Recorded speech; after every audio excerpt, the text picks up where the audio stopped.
आप सभी विद्यार्थियों का इस नए वीडियो में हार्दिक स्वागत है। इस वीडियो में हम पूर्व की भांति आधुनिक काल यानी गद्य काल पर चर्चा करेंगे और उसकी समय सीमा पर चर्चा करेंगे हम लोग।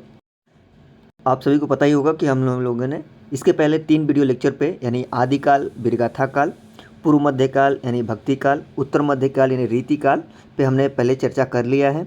एक काल बचा था जो आधुनिक काल, जो अपने स्क्रीन पे देख रहे होंगे, वो आधुनिक काल यानी गद्य काल, जिसको आचार्य रामचंद्र शुक्ल जी ने गद्य काल के नाम संज्ञा दिया है और उसकी समय सीमा उन्होंने रखा है संवत 1900 से लेकर 1984।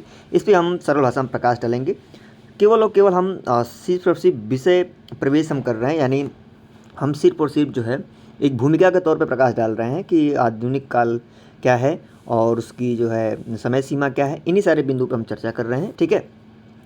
और ये जो अंतिम वीडियो होगा, यानी ये जो 4 कालखंडों में विभाजित है काल विभाजन आचार्य रामचंद्र शुक्ल जी का, ये वो अंतिम कालखंड है, ठीक है। यानी आधुनिक काल यानी गद्य काल, जिसकी समय सीमा उन्होंने संवत 1900 से लेकर 1984 तक रखा है। उसको सरल भाषा में हम लोग समझने का प्रयास करेंगे, ठीक है। तो चलिए शुरू करते हैं हम।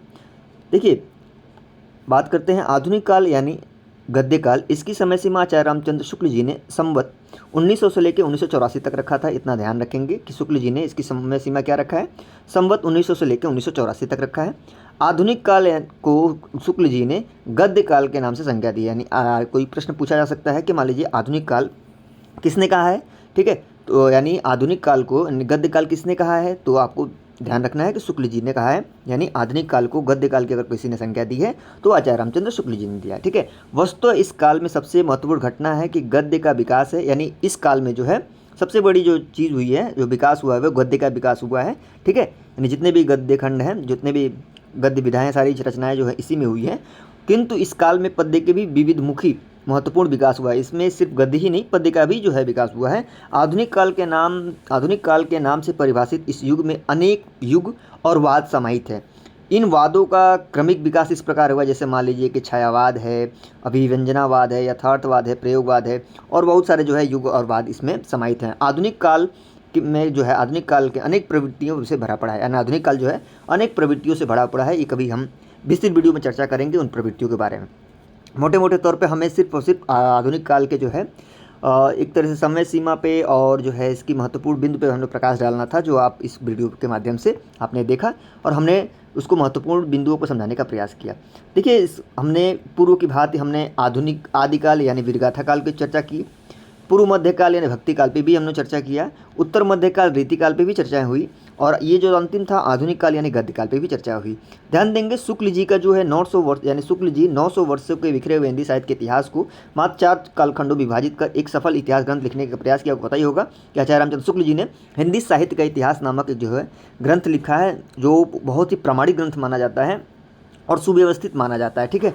तो अब कोई सारे विद्यार्थियों के पास ये हिंदी साहित्य के इतिहास आचार्य रामचंद्र शुक्ल जी का होगा भी, अगर नहीं है तो इस पुस्तक को, ग्रंथ को रखिए। ये एक प्रमाणिक पुस्तक है और एक हर हिंदी साहित्य के विद्यार्थी के पास आचार्य रामचंद्र शुक्ल जी के लिखा हुआ हिंदी साहित्य के इतिहास तो अवश्य होनी चाहिए, ठीक है। वो उन्हीं का जो है ये काल विभाजन है जो आप स्क्रीन पर देख रहे होंगे। आदिकाल, पूर्व मध्यकाल, उत्तर मध्यकाल, आधुनिक काल, और इसको जो है उनको नामकरण जो है आप स्क्रीन पर देख रहे होंगे। समय सीमा अपने स्क्रीन पर आप देख रही होंगे, ठीक है।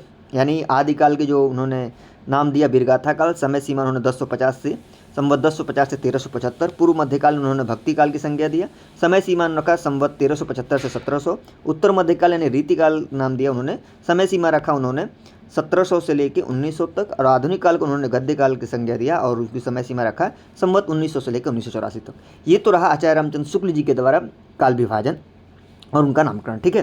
तो आप अपने स्क्रीन पे इस चीज़ को आपने अच्छे से देखा, ठीक है। इसी प्रकार जो है हम इसका आने वाले जो वीडियो लेक्चर में हम इन सारे कालों पे जो है उनकी प्रमुख विशेषताओं पे, प्रवृत्तियों पे प्रकाश डालेंगे, ठीक है। ये तो हमें सिर्फ और सिर्फ विषय प्रवेश था, जिसमें हमने आदिकाल को समझा कि आदिकाल है क्या, समय सीमा क्या है इसका, पूर्व मध्यकाल क्या है भाई इसमें, ठीक है, समय सीमा क्या है, शुक्ल जी ने इसको क्या कहा है। इन सारी चीज़ों पे हमने एक तरह से साधारण भाषा में हम लोगों ने एक सूक्ष्म तरीके से हमने बस समझने का प्रयास किया कि आदिकाल है क्या, पूर्व मध्यकाल क्या है, उत्तर मध्यकाल क्या है, आधुनिक काल क्या है, क्यों इसका नामकरण ये वीरगाथा पड़ा, आदिकाल का क्यों वीरगाथा काल पड़ा, पूर्व मध्यकाल क्यों भक्ति काल पड़ा। तो इसीलिए सीधे हमने सिर्फ विषय परिवेश में हमने जानने का प्रयास किया है और ठीक है। है। इसकी विस्तृत वीडियो जो होगी वो थोड़ी बड़ी वीडियो होगी, वो बाद में हम चर्चा करेंगे। अभी सिर्फ और सिर्फ हम विषय प्रवेश कर रहे हैं ताकि हम जो है इन कालों के बारे में अच्छे समझ पाएँ कि यह काल क्या है, नामकरण क्या है इनका, ठीक है, और समय सीमा क्या है। सिर्फ और सिर्फ हमें इनको स्मरण याद करने के लिए जो है ये सिर्फ और सिर्फ वीडियो बनाया गया। जो चारों वीडियो जो है आपको वीडियो लेक्चर जो है आपको दिखाई दे रही होंगी।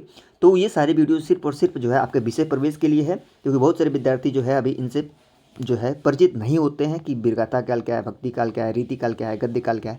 तो ये सिर्फ और सिर्फ विषय प्रवेश के लिए, ठीक है, परिचय के लिए एक आपको जो है साधारण सा इंट्रोडक्शन के लिए जो है ये वीडियो बनाने का मुख्य उद्देश्य था, जो आप जो है अपनी स्क्रीन पे देख रहे होंगे। ठीक है, तो आप मोटे मोटे तौर पे जो है आपने सारी चीज़ों को देखा, ठीक है, और आधुनिक काल को भी समझ लिया। ठीक है, तो कुल मिला के ये है कि अगर आप जो है उन सारी वीडियो को नहीं देखा है, यानी आदिकाल वीरगाथा काल को नहीं देखा, पूर्व मध्यकाल भक्ति काल को नहीं देखा है, उत्तर मध्यकाल रीति काल को नहीं देखे हैं आप, तो उसको जाकर वीडियो को देख लीजिएगा, समझ लेंगे। आपको एक विषय प्रवेश आपको जानकारी हो जाएगी कि आदिकाल यानी वीरगाथा काल क्या है, पूर्व मध्यकाल भक्ति काल क्या है, उत्तर मध्यकाल रीति काल क्या है। एक विषय प्रवेश के बारे में जो है आपको जानकारी वो प्राप्त हो जाएगी। मोटे मोटे तौर पर जो है आचार्य ध्यान देंगे, आचार्य रामचंद्र शुक्ल जी के द्वारा ही जो है सबसे प्रामाणिक और सफल इतिहास ग्रंथ माना जाता है हिंदी साहित्य का इतिहास को। ठीक है, तो ये चारों, अगर आप हिंदी साहित्य के विद्यार्थी हैं, ये चारों कालखंड जो है उनका नामकरण और उनकी समय सीमा आचार्य रामचंद्र शुक्ल जी के द्वारा जो निर्धारित की गई है वो आपको एकदम कंठस्थ याद होना चाहिए।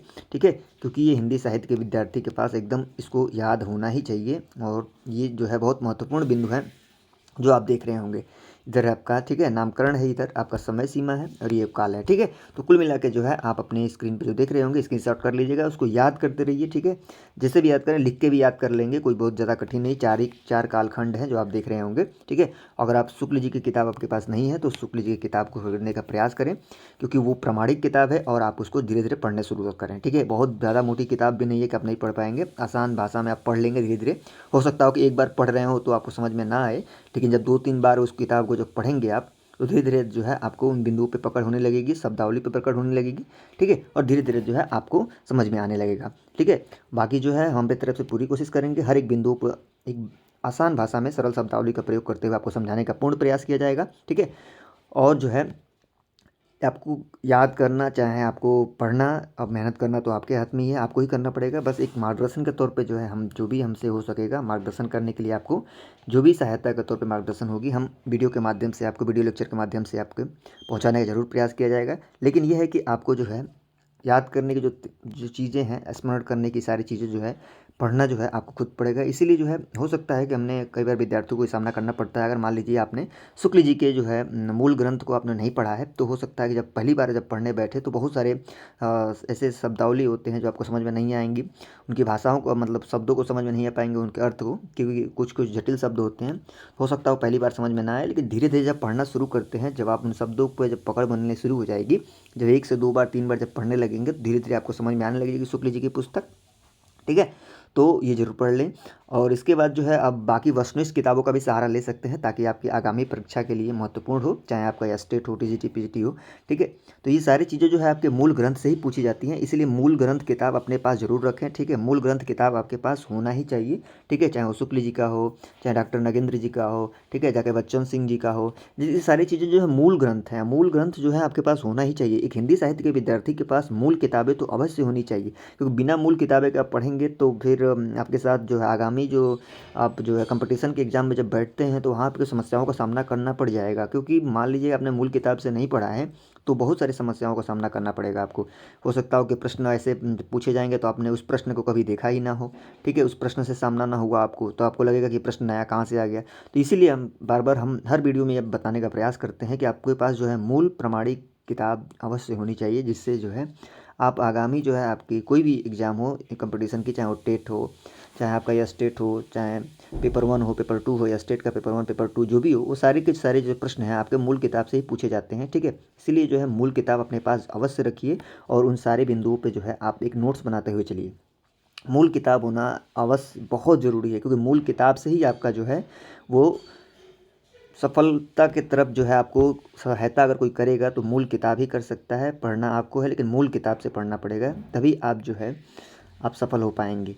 वरना जो है बाकी अगर बहुत सारे मार्केट में किताबें हैं बाज़ार में, लेकिन मूल किताब अपने पास रखिए। रिवीजन के तौर पे, शॉर्ट नोट्स के तौर पे बाकी किताबों का सहारा ले सकते हैं, लेकिन मूल किताब से ही इन सारे बिंदुओं पे पकड़ बनेगी, क्योंकि सीधे सीधे प्रश्न जो है मूल किताबों से उठा लिए जाते हैं, पूछ लिए जाते हैं। ठीक है, इसलिए मूल किताब जो है आप अवश्य पढ़िए, जिससे आपको जो है कंपटीशन के जब बैठते हैं कंपटीशन के एग्जाम में तो आपको समस्याओं का सामना नहीं करना पड़ता है। इसलिए मूल किताब अवश्य रखिए और मूल किताब से पढ़ना शुरू करिए। मूल किताब से आप नोट्स बनाइए, क्योंकि खुद से बनाए हुए नोट्स आपको अच्छे समझ में आते हैं। इसलिए जब मूल किताब पढ़िए और नोट्स बनाते हुए चलिए, ये आपके जो है सफल होने का सबसे बढ़िया तरीका होता है किसी भी विद्यार्थी के पास। ठीक है, इसलिए मूल किताब से पढ़िएगा। इन सारे जितने भी काल विभाजन है, चाहे डॉक्टर नागेंद्र का हो, डॉक्टर जो है ये आचार्य रामचंद्र शुक्ल जी का हो, जिसका भी काल विभाजन है उसको अच्छे से स्मरण कर लीजिए, याद कर लीजिए। ठीक है, समय सीमा, उनका जो है कालखंड का नाम क्या दिया, सारी चीज़ों को आप याद कर लीजिए, ताकि जो है आगामी आने के कंपटीशन के एग्जाम में आपको कोई समस्याओं का सामना ना करना पड़े, क्योंकि जो सिलेबस जो है आपका बीए और एमए से ही पूछा जाता है किसी भी कंपटीशन में। इसलिए अगर आप बीए और एमए के किताबों को अच्छे से पढ़े होते हैं तो कोई भी समस्याओं का सामना आपको नहीं करना पड़ता है कंपटीशन के एग्जाम में। अगर आप बीए एमए में अच्छे से नहीं पढ़े होते हैं, मूल किताबों का सहारा नहीं लिए रहते हैं, वही जो है कारण बनता है आपके जो है कंपटीशन के एग्ज़ाम में। इसलिए जो हम बार बार इस चीज़ को कह रहे हैं कि आप जो है मूल किताबों का सहारा लेके पढ़िए, मूल किताबों से ही आप तैयारी करिए, और जो है एक दिन ध्यान देंगे, धीरे धीरे पढ़ते हुए चलेंगे तो एक समय ऐसा आएगा कि आप ज़रूर सफल होंगे। ठीक है, तो इन्हीं सब बिंदुओं के साथ जो है हमने ये चारों कालखंड जो है हमने प्रकाश डाल दिया, विषय प्रवेश हो गया। ठीक है, जो है इसी तरह हम अगले वीडियो लेक्चर में हम नए विषय वस्तु पे हम प्रकाश डालेंगे। ठीक है, और उस पर चर्चा करेंगे। ठीक है, इस वीडियो में ज़्यादा वीडियो को बड़ा ना करते हुए इस वीडियो में बस इतना ही। ठीक है, फिर मिलेंगे हम दूसरे वीडियो लेक्चर में, तब तक के लिए धन्यवाद।